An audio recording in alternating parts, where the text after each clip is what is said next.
እና ሰው የሚለያዩ ነው። ስለዚህ አብና ወልድ በምንነት ይለያያሉ ማለት ነው እኮ። ሰውና እግዚአብሔር በአንድ አካል ነው እንጂ ሁለት አካል አይደለም። አይ ስለ አካል አልጠየኩም፣ ስለ ምንነት ነው የጠየቁት። ምንነትማ ሰውና እግዚአብሔር ነው ምንነት። ስለዚህ ሁለት ምንነት ከሆኑ አምላክ ሰው አይደለም፣ ሰው አምላክ አይደለም አይደል? ትክክል። ስለዚህ በምንነት ይለያያሉ ወይስ አይለያዩ?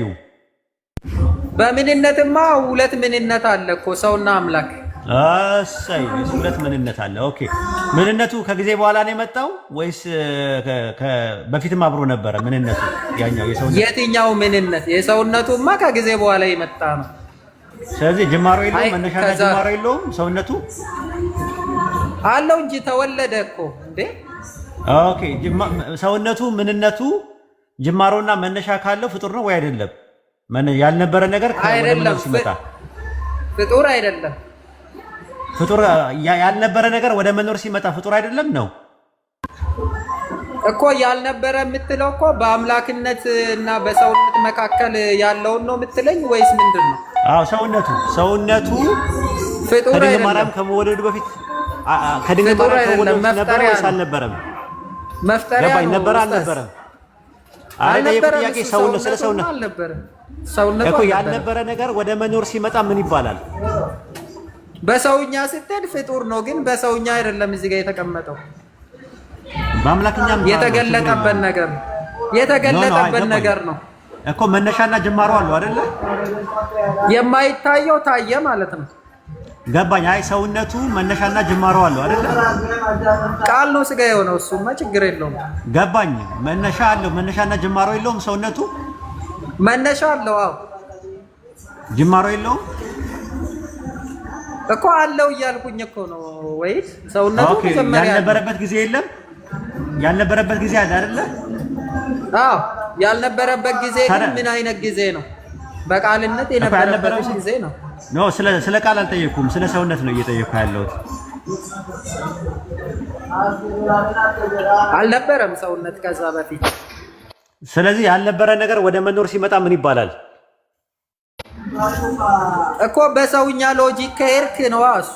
በሰውኛ ሎጂክ አይደለም፣ በአምላክ ሎጂክ ግን፣ በመንፈሳዊ ሎጂክ ግን ስትሄድ ይሄ ሰውነት አዲስ ሰው የተፈጠረበት ሰው ነው። ይሄ ሰው አዲሱ ሰው የተፈጠረበት ሰው ነው። ቆይ ደራዬ፣ መጀመሪያ አለው፣ ጅማሮ አለው፣ መነሻ አለው። ያልነበረበት ጊዜ ነበረ፣ ካለመኖር ወደ መኖር የመጣ ነው ብለኸኛል። ተስማምተናል። እዚህ ድረስ ተስማምተናል። ፍጡር የማንልበትን ነገር ልንገራ ኡስታዝ። ቆይ አይደለም፣ መጀመሪያ የሚጨርሳ እሱማ እኮ መጀመሪያ አለው የለውም አላልኩም እኮ እኔ። ጅማሮና መነሻ አለው። ከዛ በፊት ሰውነት አልነበረም። ወይድ ካለመኖር ወደ መኖር መጥቷል። ያ ሰውነት አልነበረም እንዴ ጌታ ሆይ። ስለዚህ ካልነበረ ወደ መኖር ከመጣ መነሻና ጅማሮ አለው እኮ። መነሻና ጅማሬ አለው እኮ። የለውም እኮ አላልኩም። ግን መነሻው ምንድነው? ከአምላክ ጋር በማንነት ልዩነት የላቸው? በማንነት ሜታፊዚካል ዲፈረንስ የላቸው እኮ። ሰውና እግዚአብሔር ነው ልዩነቱ እኮ። ነገር እኮ ዲፈረንስ በማንነት ሳይለያዩ። አሁን በምንነትማ ጨረስን እኮ ተስማማን። አብና ወልድ በምንነት ሁለት ናቸው አልከኝ። አምላክና ሰው ናቸው አልከኝ። በማንነት አይለያዩም ወይስ አንድ ነው? ኦኬ ዮሐንስ ወንጌል 8:40 ላይ ከእግዚአብሔር ሰምቼ የነገርኳችሁ ሰው ይላል። ሳብጀክቱ ማን ነው? ኦብጀክቱ ማን ነው? በአማርኛ አድርግልኝ ወሂድ። ባለቤቱ ማን ነው? ተሳቢ ማን ነው? ተሻጋሪ ግሱ ማን ነው? ሰው የተባለው እዛ ጋር ወልድ ነው። ስለ ምንነት አልጠየቅኩም፣ ስለ ማንነት ነው የጠየቅኩት። ባለቤት ማን ነው እኮ?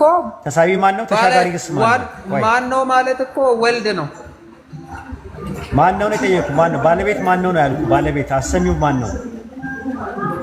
አልገባኝም እኮ። ሳይገባ እኮ ነው መልስ የምትሰጠው። ዮሐንስ ወንጌል ምዕራፍ 8 ቁጥር 40 ላይ ከእግዚአብሔር ሰምቼ የነገርኳችሁ ሰው ይላል። እግዚአብሔር ለሚለው ቃል ቴዎስ ነው የሚጠቀመው። ሰው ለሚለው ቃል አንትሮፖስ ነው የሚጠቀመው። አምላክና ሰው አለ። ተስማማን እኔ እናንተ።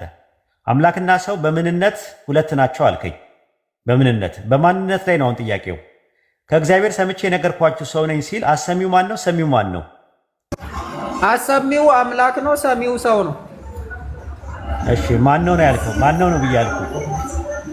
ማን ነው አሰሚው? ባለቤት ማን ነው? አሰሚው እግዚአብሔር ነው። ሰሚው ማን ነው? ሰው ነው። ባለቤት ማን ነው? ኧረ ወይኔ ባለቤት ማን ነው?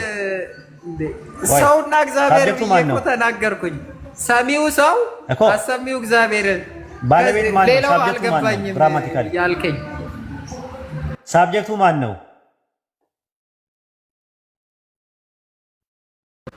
ሳብጀክቱ ማን ነው?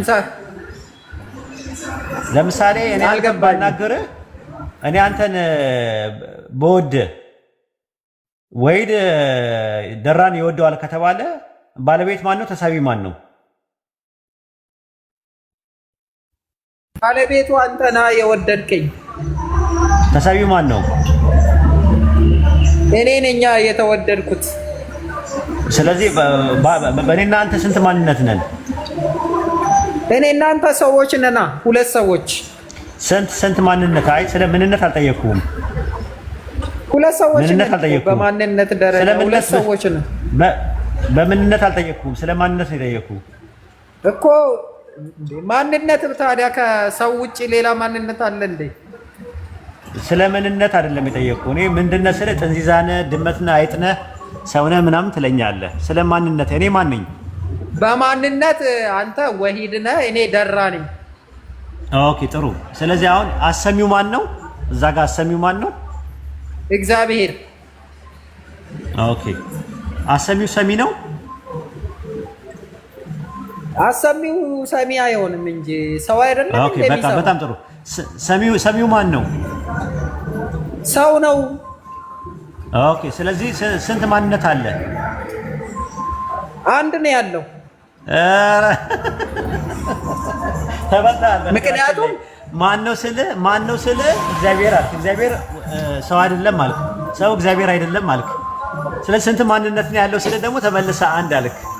ተበልተሃል ደራ እኮ አልገባኝም እኮ ወይድ አወሳ አልገባኝ። እሺ ተረጋግቼ አወራለሁ። ጨልሏል በቃ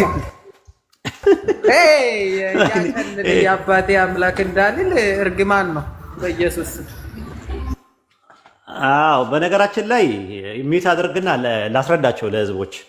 ይኸውላችሁ ማንነትና ምንነት ማለት ልዩነቱን ልንገራችሁ። እኔ አንተ ምንድነህ ብለህ ብትጠየቅ እኔ ምንነቴን ነው የምናገረው። ሰው ነኝ ነው የምለው። ምንድነህ ስባል ማነህ ስባል ደግሞ ወሂድ ነኝ እላለሁ። ጃቢር ምንድነህ? ሚተን አንሳ ላስረዳቸው። ሰው።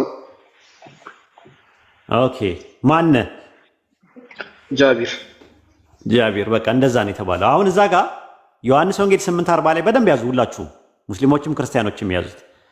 ከእግዚአብሔር ሰምቼ የነገርኳችሁ ሰው ሲል እዛ ጋር ሁለት ምንነት አለ። ምንና ምንድን ነው ያለው? ጃቢር አምላክና ሰው ሁለት ምንነት አለ። አዎ አብና ወልድ በምንነት ስንት ናቸው? ሁለት። ተመልከቱ። አሁን በማንነት ደግሞ አሁን ችግሩ ኦኒሰስ ጋር በምንነት ሁለት ነው ይሉና በማንነት ግን አንድ ነው የነሱ ትምህርት። የሥላሴ አማንያን ደግሞ በማንነት አንድ ነው፣ በምንነት ግን ሁለት ናቸው ነው አብና ወልድ ብለው የሚያምኑት። አሁን እነሱንም ደግሞ የምንመታቸው። አሁን የምንጠይቀው ጥያቄ ምንድን ነው? ከእግዚአብሔር ሰምቼ ነገርኳችሁ ሲል ወይም ከአምላክ ሰምቼ ነገርኳችሁ ሲል አንትሮፖስና ቴዎስ አሉ፣ አምላክና ሰው አሉ። አምላክ አሰሚ ከሆነ ሰው ሰሚ ከሆነ ሳብጀክትና ኦብጀክት አለ። ሳብጀክትና ኦብጀክት ካለ ባለቤትና ተሳቢ አለ ማለት ነው። ባለቤቱ አምላክ ነው፣ ተሳቢው ሰው ነው። አሁን ለምሳሌ አሰሚ ማን ነው በሏቸው፣ ሳብጀክቱ ማን ነው በሏቸው። ኦኒሰሶችን እግዚአብሔር ብሏቸዋል። እግዚአብሔር ማንነት አለው ማለት ነው። ተመልከቱ። ከዛ ደግሞ ሰሚ አለ። ሰሚው ማን ነው በሏቸው፣ ሰው ይሏቸዋል። ሰውም ማንነት አለ። ማንነት ያለው ሰው አለ፣ ማንነት ያለው ደግሞ አምላክ አለ። ከዛ በኋላ በመሃላቸው በባለቤትና በተሳቢው መካከል ደግሞ ተሻጋሪ ግስ አለ። ትራንሲቲቭ ቨርብ የሚባል ነገር አለ። ስለዚህ አብና ወልድ በማንነት ደረጃ ወይም በአማርኛ ቋንቋ በአካል ደረጃ ሁለት ናቸው ማለት ነው። አካል የሚለው የአማርኛው ቃል ሁለት ትርጉም አለው።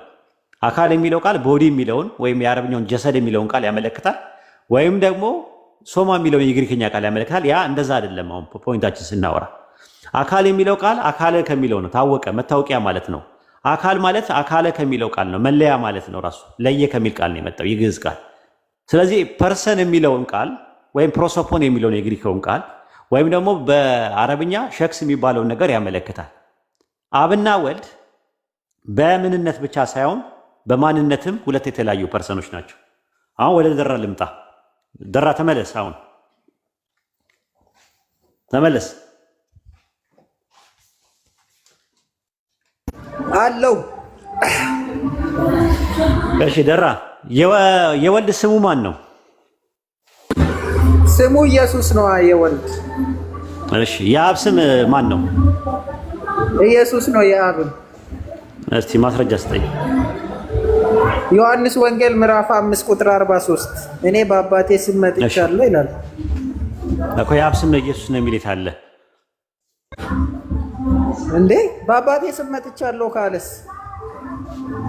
ዳዊትም በእግዚአብሔር ስም መጥቻለሁ ይላል። ዳዊት ስም የእግዚአብሔር ስም ነው? አይገናኝማ። ይገናኛል። በእግዚአብሔር ስም መጥቻለሁ ይላል። ያው ዳዊት ተመሳሳይ ግራመር ነው። አውቀዋለሁ። ወደ እንትና ሲሄድ ማን ነው ጎልያድ። አይገናኝም ሐሳቡ። ተመሳሳይ ነው ግራመሩ።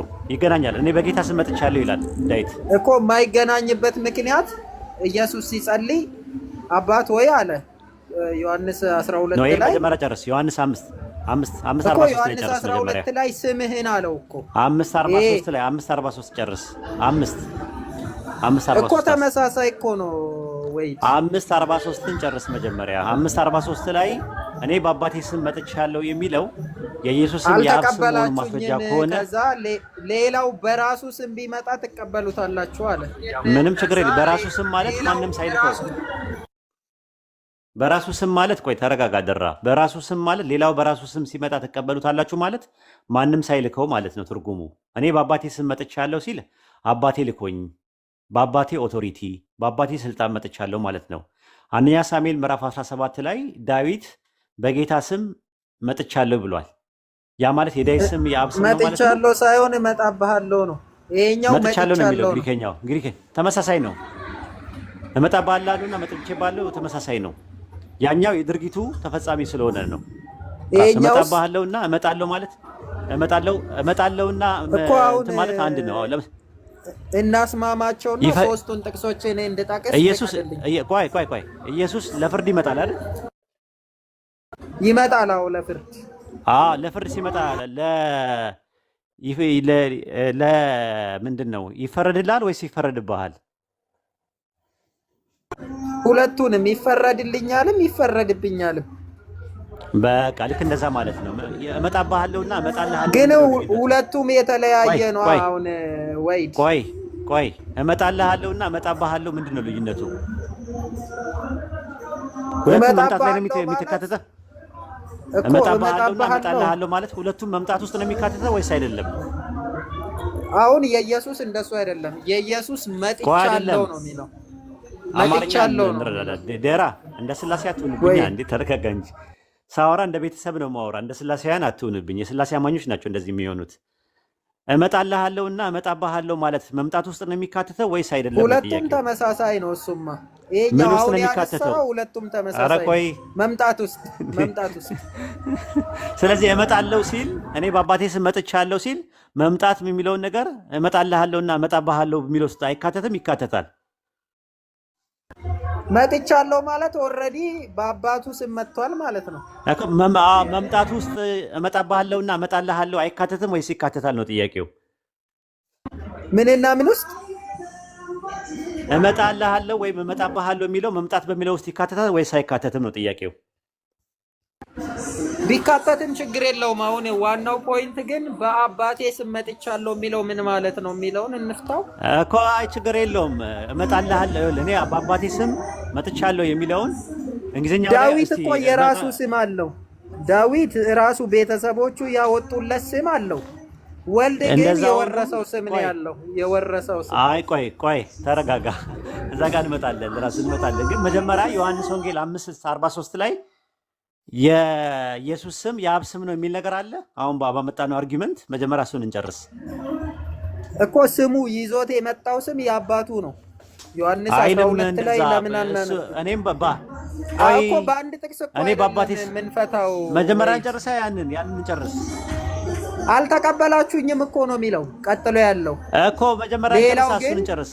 አምስት እኮ ሌላው ለምን ትቸኩላለህ? በራሱ ስም ቢመጣ እሺ ቀጥል። ደራ ይሄ ምን መሰለህ የማምለጥ እንትን ነው የሚሆነው። ዮሐንስ ወንጌል 5:43 ላይ እኔ በአባቴ ስም መጥቻለሁ አልተቀበላችሁኝም፣ ሌላው በራሱ ስም ሲመጣ ትቀበሉታላችኋል። ሌላው በራሱ ስም ሲመጣ ማለት ምን ማለት ነው? ትርጉሙ ሳይልከው ማለት ነው አይደል? ሳይላክ ማለት ነው አይደለ? ሌላው በራሱ ስም ሲመጣ ማለት ሳይላክ ማለት ነው አይደል? ትርጉሙ ሌላው በራሱ ስም ሲመጣ ማለት እኮ እንደሱ አሁን ልንፈታም እንችላለን፣ ችግር የለውም። ግን አሁን ኢየሱስ ወደ እኮ አሁን ወደ ኢየሱስ ስም እኔ በጌታ ስም መጥቻለሁ የሚለውን እስቲ በጌታ ስም እመጣብሃለሁና በጌታ ስም እመጣለሁ የሚለውን ነገር እስቲ ማስረጃው ሁለቱን በእንግሊዝኛ አድርግና ልዩነቱን ንገረኝ። አሁን እኮ መጽሐፍ ቅዱስ ለመክፈት ቦታው አይመችም እንዴ? ልዩነት የለውም እንጂ ተው እንጂ በጌታ ስም እመጣለሁ ማለት ዳዊት በጌታ ስም እመጣለሁ ችግር የለውም። አሁን እዛ ጋ ችግር የለውም። ወደዚህ እንምጣ። ስለዚህ የኢየሱስ ስም ቆይ አንድ ነገር ሳጨርስ እኮ ነው ወደዛ አልሄድም። መጀመሪያ ይሄንን ጨርሰን ነው ዝም ብሎ አባራሽ ጨዋታ እንዳይው ማለት ነው። አሁን አንድ ጥቅስ ላይ ሳንጨርስ ወደ አንድ ጥቅስ ዮሐንስ ወንጌል ምዕራፍ 5 ቁጥር 43 ላይ እኔ በአባቴ ስም መጥቻለሁ አልተቀበላችሁኝም፣ ሌላው በራሱ ስም ሲመጣ ትቀበሉታላችኋል። ኢየሱስ የሚመጣው በማን ስም ነው? በአባቱ ስም ነው። የአባቱ ስም ደግሞ ማን ነው? መዝሙረ ዳዊት ምዕራፍ 118 ላይ ምንድን ነው የሚለው? በማን ስም የሚመጣ የተባረከ ነው ይላል። በማን ስም የሚመጣ የተባረከ ነው ይላል። በጌታ ስም እዛ ላይ መዝሙረ ዳዊት በትንቢቱ መሰረት ናልኝ በእግዚአብሔር ስም ነው። እግዚአብሔር አይደለም የሚለው እግዚአብሔር አማርኛ ወሬ ነው። ዕብራይስጡ ምንድን ነው የሚለው? በማን ስም የሚመጣ ነው የሚለው? በያህዌ ስም በያህዌ ስም ይላል። ኦኬ ዘጸአት 15:3 ላይ ምን ይላል? ያህዌ ምንድን ነው ይላል? ስሜ ነው አይደለም። ያህዌ ምንድን ነው ይላል? አምላክ ነው ያህዌ። ኧረ ተው። ያህዌ ምንድን ነው ይላል? 15:3 ላይ 15:3 ዘጸአት 15:3 ላይ ያህዌ ምንድን ነው ይላል? መድኃኒቴ ነው። ኧረ ተረጋጋ ኢሳይያስ። ዘጸአት 15:3 ላይ እየተደናበርክ ነው ያለው ደራ። ኧረ እሺ አንብበው ወይድ እንዴ። ዘጸአት 15:3 ላይ ያህዌ ምንድን ነው ይላል? እስቲ አንብበው። ያህዌ ተዋጊ ነው፣ ስሙ ማን ነው ይላል? ኦኬ ያህዌ ተዋጊ ነው፣ ስሙም ያህዌ ነው። እሺ ኢሳይያስ 42:8 ላይ እኔ ያህዌ ነኝ፣ ስሜ የትኛው ነው አለ? ይህ ነው። እኔ በአባቴ ስም መጥቻለሁ ሲል የአባቱ ስም ማን ነው? ያህዌ። በቃ የአባቱ ስም ያህዌ ነው። የልጁ ስም ማን ነው? ኢየሱስ። ኦኬ ራእይ 14:1 ላይ በጉ በጽዮን ተራራ ቆሞ ነበረ።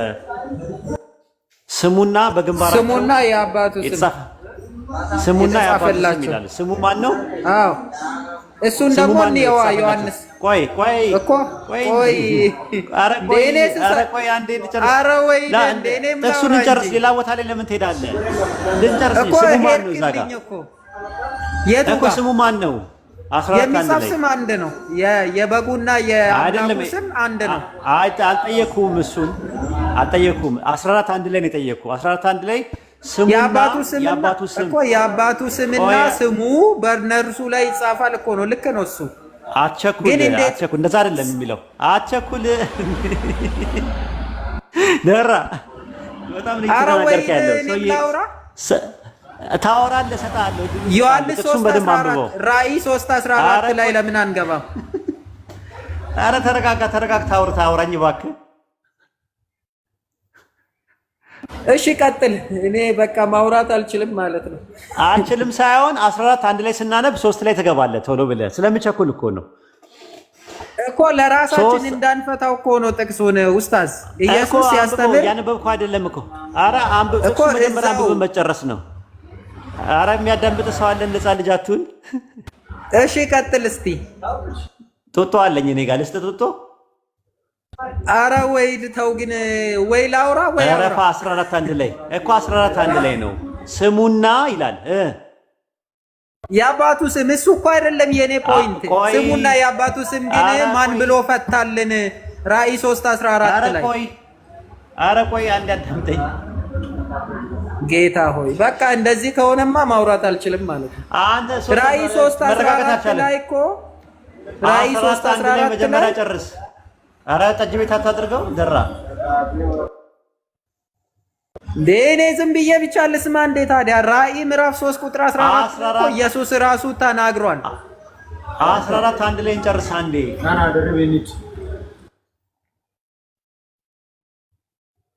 ደራ ይኸው ሚውት አደረኩኝ እኮ እንድታወራ ወይ እኮ እንድናወራ እኮ ነው እንድናወራ። የምጠይቅህን ጥያቄ መልስልኝ። 14 አንድ ላይ ጊዜያችንን እንጠቀምበት። ደራዬ ግዴለህ እኮ ስሙና የአባቱ ስም ብሎ ስላስቀመጠ ሁለት ስም ነው ማለት አይደለም እያልኩ እኮ ነው። ስም የሚለው ስንቴ ተጠቅሷል? ሁለቴ ተጠቅሷል። እሱ አይደለም ዋናው ፖይንት።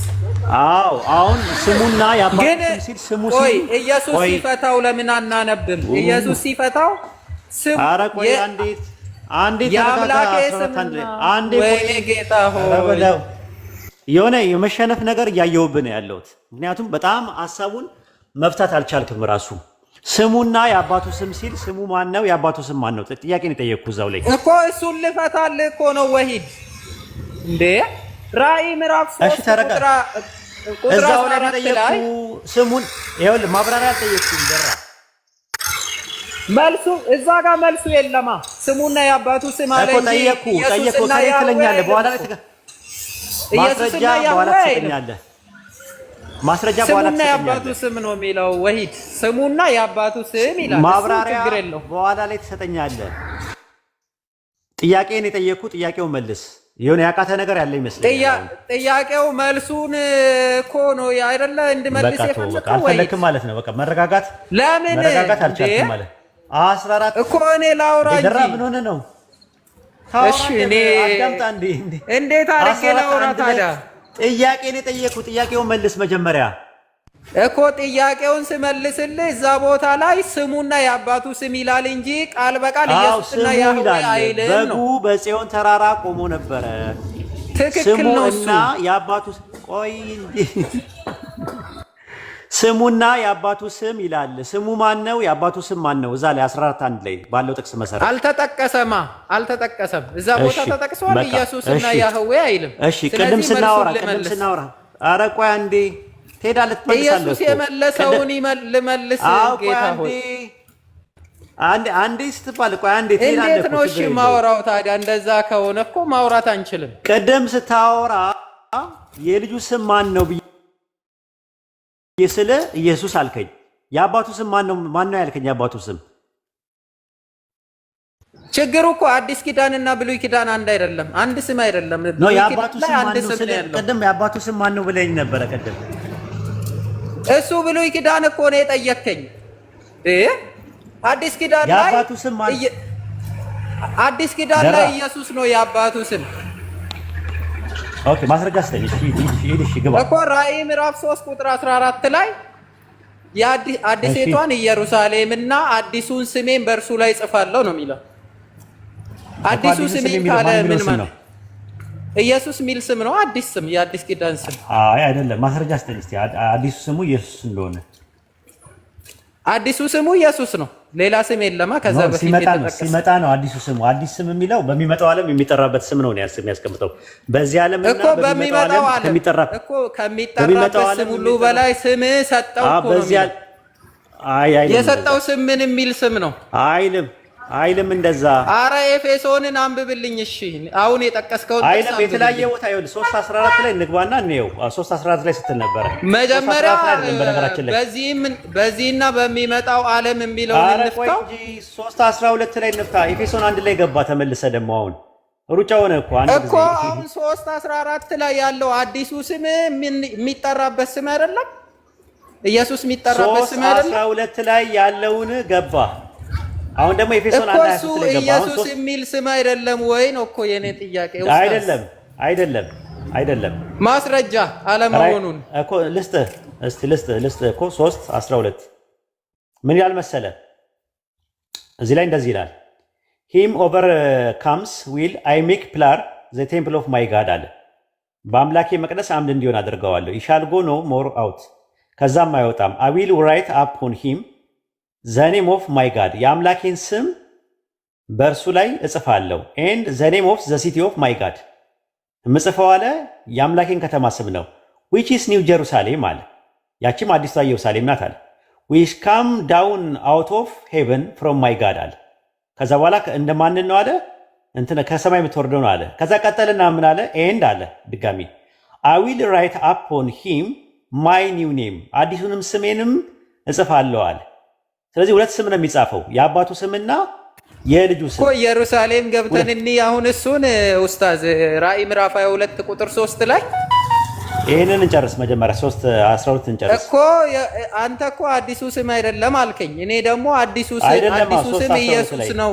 12 ላይ ሞገተኝ መጀመሪያ ጨረስን እኮ ሁለት ስም የአዲሲቷ ከተማ ስምና የአምላኩ ስም ነው እዛ ጋር የተቀመጠው። አይደለም ስንት ስም ነው የተቀመጠው? ስንት ስም ነው የተቀመጠው? ስንት ስም ነው ብሎ ነው ያስቀመጠው? ስንት ስም አጽፋለሁ? ሁለት ስም የአምላኩን ከተማ ስምና የአምላኩን ከተማ ስምና የአምላኩን ስም የሚጽፈው አይደለም። እንደዛ አይደለም የሚለው የአምላኩን ከተማ ስምና የአምላኩን ስም ነው እኮ የሚለው። እጽፋለሁ አይልማ። እጽፋለሁ አይልም። ምንድን ነው የሚለው? የማንና የማን ስም ነው? አዎ የማንና የማንን ነው የሚለው እኮ ይኸው ሊነግርህ እኮ ነው። አይ ዊል ራይት አፕ ኦን ሂም ኢን ዘ ኔም ኦፍ ማይ ጋድ አለ። በማን ስም የማንን ስም እጽፋለሁ አለ? የአምላኩን ስም። ኦኬ ቀጥል። ኤንድ አይ ዊል ራይት አፕ ኦን ሂም ማይ ኒው ኔም አለ። የማንን ስም እጽፋለሁ አለ? አዲሱ ስሜ። ስለዚህ ስንቴ ነው የሚጽፈው? አንድ ስምና አንድ የከተማ ስም ነው የሚጻፈው። አይልማ። ለምን ሁለቴ ለምን አለ? ለምን ራእይ ምዕራፍ 22 ቁጥር 3 ላይ አናወጣም ኡስታዝ? ራእይ ምዕራፍ 22 የአምላክ መጀመሪያ ጨርስ እንጂ ጌታው። በቃ እኔ አላወራም እንደዚህ ማታስወራኝ ከሆነ 3:12 ላይ አለ። አላወራም 3:12 ላይ አለ። አሁን የምትለው የአብ ስም አለ።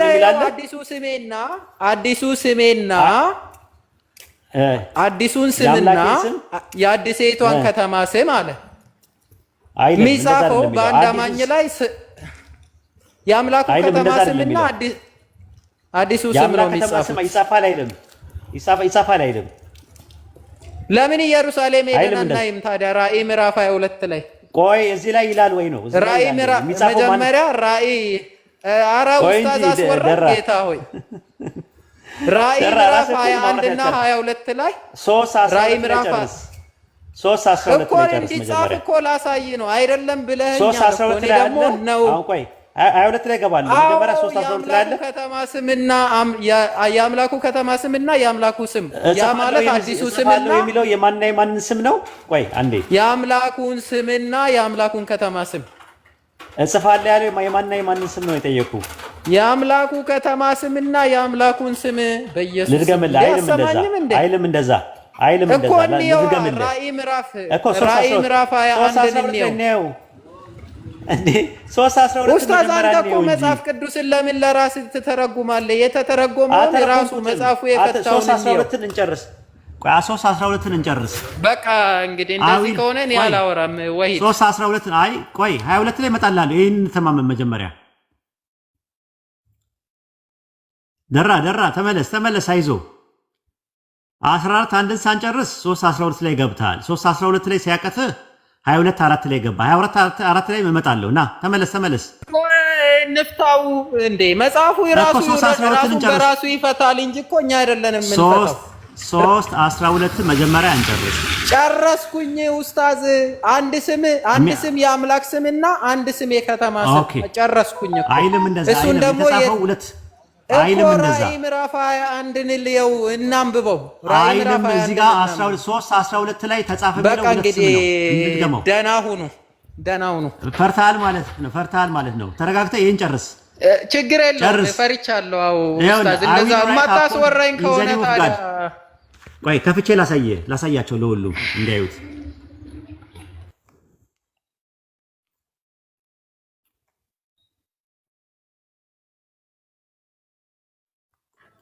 ይታያቸዋል።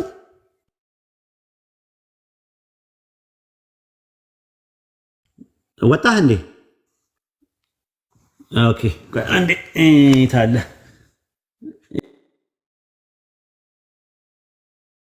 ይኸው እዚህ ጋር እዩት ያጀማ እዚህ ጋር ይታያችኋል። እዚህ ጋር ምን ያልመሰላችሁ አይ ዊል ይላል። አይ ዊል ራይት አፖን ሂም ሶሪ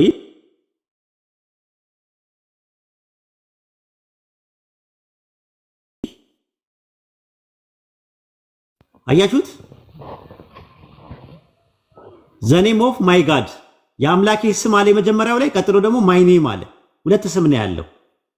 አሁን ራዕይ 22:4 ላይ መሄድ ትችላለህ። ይሄንን መጀመሪያ አስረግጥ ነው የተባልከው።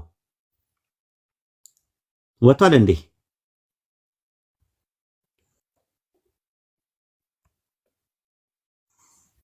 ኦኬ ጥሩ ወጥቷል ማለት ነው።